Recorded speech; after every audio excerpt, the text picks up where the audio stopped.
Greetings, my name is Dr. Malusi Mncube from University of Johannesburg. We say no to Elon Musk's Starlink. Africa, the BRICS and the Global South must maintain digital sovereignty. All of America's and Europe's military assets, IMF, World Bank, NATO, CIA, digital satellite spy networks must get out of Africa. And the youth of Africa must keep on repeating this message. We do not want imperialists in Africa. The United States has hundreds of military bases worldwide and would love to have one in South Africa. However, because of South Africa's political positioning, this is not viable. This is where Starlink comes in. It's a Trojan horse. Proponents of Elon Musk's satellite internet presence is not a solution to rural disconnection, a godsend for farmers, rural clinics, and school children. But Starlink is not just bandwidth in South Africa or any part of Africa. It is a Trojan horse designed for the 21st century American domination. American domination is declining. So the way to reinforce it, it's an integrated system of military capabilities by Starlink. If and when South Africa opens its airspace, it will find that securing our borders is the least of our problems. South Africans will discover that sovereignty leaks not through borders but through satellites. This is the recolonization of South Africa. This is the recolonization of Africa. Besides, to make it worse, we don't have independent digital infrastructure. You have your Google, you have your Apple, you have your Facebook, you have your Amazon, you have your Microsoft, and Africa does not have its own independent digital infrastructures. Starlink pretends to be a neutral service provider, but neutrality is fiction in geopolitics. While its marketing speaks of farmers and learners, Starlink's parent company, SpaceX, is neck deep in the U.S. military-industrial complex. SpaceX holds Pentagon's contracts for missile tracking and battlefield communication. Africa, be very careful. Its satellites are integrated into NATO-linked defense networks. We saw what NATO did in Libya. We saw how NATO disallowed African presidents to go and negotiate for peace in Libya. And under the Star Shield program, it is actively developing military-grade space capabilities. In Ukraine, we saw the real Starlink coordinating drone strikes, powering real-time battlefield intelligence, and even at Elon Musk's whims, it dictated the limits of military operations. This is a private person, a non-state actor person, getting themselves involved in state-to-state wars. This isn't telecoms, it's geopolitical domination masquerading as broadband. Now imagine this network quietly embedding itself across South Africa. Not as a traditional foreign base with boots on the ground, but as a network of terminals, antennas, and encrypted channels beyond local control. No soldiers, no flag, just a silent satellite occupation by imperialists, genocidal imperialists. Starlink doesn't need to obey local laws. It bypasses them. Ground stations may be offshore or in neighboring states. Traffic is routed through U.S. control channels. When Starlink lands, ICASA will be rendered irrelevant, sidelined by a network that answers not to Pretoria but to the US and Pentagon. Forget the black economic empowerment requirements. Your honorable members in the parliamentary committees can discuss them vigorously amongst themselves. In practice, this means any embassy, NGO, or mining company using Starlink would be operating in a digital enclave communicating independently of the state, shielded from scrutiny and free from South Africa's jurisdiction.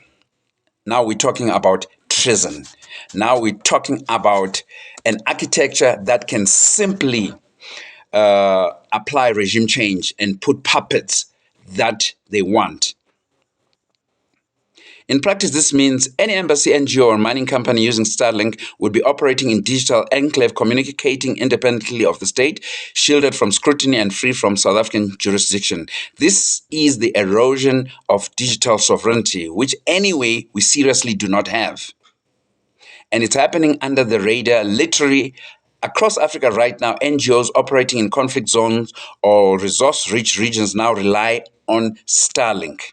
This creates a parallel communications infrastructure, fast, encrypted, and entirely unaccountable to the host state. These terminals can communicate across borders without touching local networks, making them invisible to regulators, security agencies, and even policymakers, meaning that Africa as a neo-colonial continent, as we are right now, will even be in a worse off situation because there is no way we are going to be able to dislodge them. In practice, this means that foreign-funded NGOs, mining firms, and diplomatic missions can operate within South Africa but outside its digital jurisdiction. So you see the interface and the integration of business and politics and intelligence and the military of the imperialists. They are not separate. There is no free enterprise. But there is genociding of people and taking over of people, and them coming with their sham human rights constitutions after they've taken by force and genocided people. Keep that in mind. South Africa will be digitally balkanized by infrastructure it neither owns nor controls. Real-time African data on movement, transactions, agriculture, climate, and demographics will be harvested without oversight and used to train AI models, support predictive policing, or guide strategic investments, meaning that we are totally blind and we do not have a sovereignty. We only romanticize about it, as we are doing right now, because the whole of Africa, we don't control it anyway. All of this happens outside African jurisdictions and enriching U.S. intelligence, tech firms, and defense agencies. Crucially, the data flowing through these Starlink terminals is not neutral. It's subordinating. It's subjugating. It's for the white supremacist oligarchs. It's routed through US-controlled ground stations governed by American law and increasingly fed into artificial intelligence systems, surveillance platforms, and military simulations. Now, contrast this with how the United States treats foreign technology. Huawei was banned outright because the US believes it could compromise national security. TikTok has faced legislative bans, sanctions, and forced divestments. The justification is that American sovereignty must be protected from Chinese infrastructure, but in Africa, US tech is welcomed with no questions asked. Starlink is entering countries like Nigeria, Rwanda, Kenya, and Zambia, often outside normal regulatory processes with no public debate, and in most cases, in defiance of local telecom and regulatory laws. Africa's youth stand up right now with every inch and every breath you got.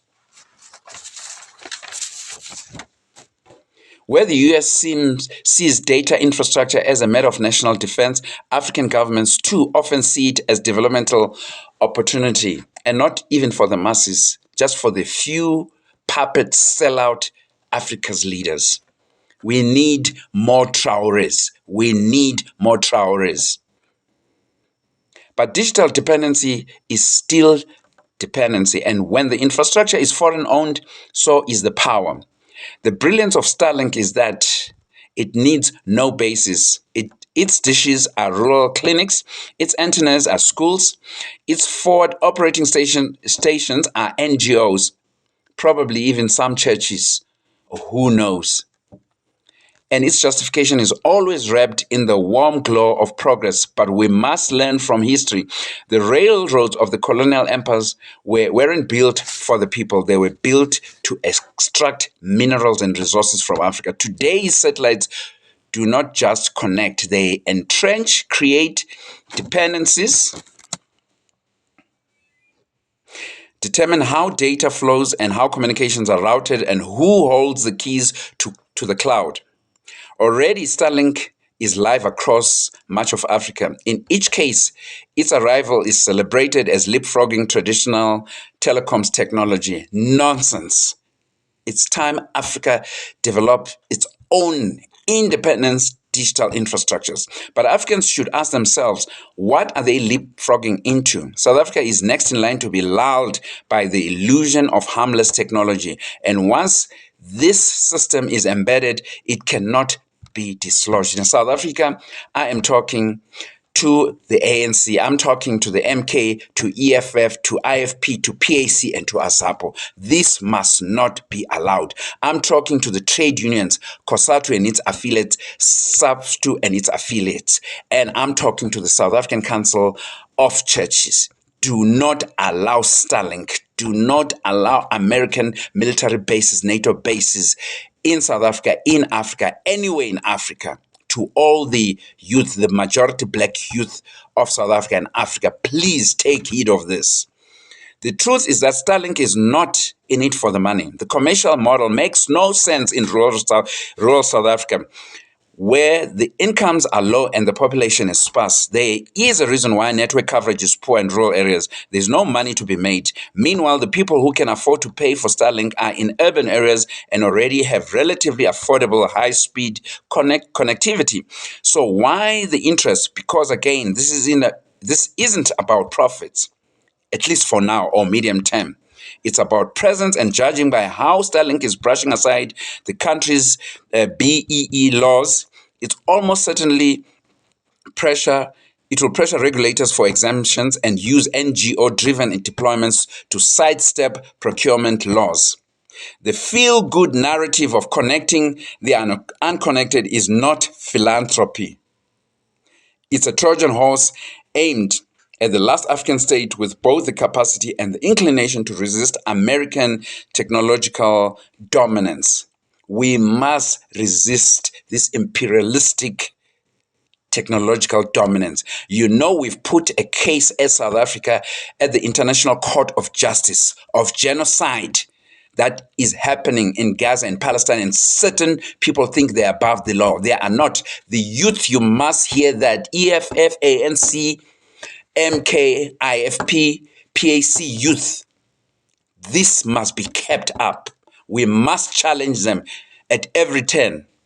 This isn't about giving villagers connectivity. It's about embedding U.S. communications in a BRICS country, dominating infrastructure for NGOs and military contractors, securing exclusive access to real-time African data for AI and intelligence applications, and weakening South Africa's sovereignty without ever firing a shot.